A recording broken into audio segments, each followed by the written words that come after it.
במהלך פעילות של גדוד 932, במהלך סריקות ופשיטות על המרחב, והיינו פיר בתוך חדר ילדים, ממש מתחת לארון, לשידה שבו התלמיד אמור לשבת וללמוד, רואים פיר שמוביל לתוך המנהרה ולתת"ק.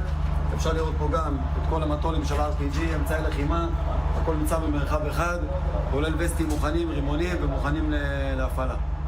Voilà donc ces images une nouvelle fois qui montrent à quel point le cynisme du Hamas vise justement à mélanger, on va dire, les enfants et l'armement et les tunnels terroristes. Ce qu'on voit là, Mathias Idbar, c'est une nouvelle preuve de cette organisation très complexe qu'il y a dans tout, parce que ça on le voit là, mais il y en a quasiment partout dans partout de la bande de Gaza, depuis le nord jusqu'au sud de la bande de Gaza. Là, c'est la 401e brigade de l'armée israélienne avec l'unité du génie militaire, l'unité Yahalom et le Nahal, la brigade d'infanterie.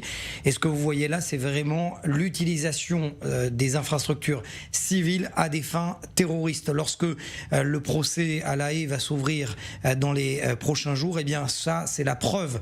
Véritablement, ce n'est pas qu'un tunnel, Jean-Charles. C'est un tunnel à l'intérieur desquels, sous la chambre, l'armoire de la chambre d'enfant, se trouvent des missiles RPG, des grenades, des munitions, des balles. Ça veut dire qu'un moindre souffle à l'intérieur de ce tunnel, et c'est toute la chambre de l'enfant, du préposé enfant, qui peut exploser en même temps.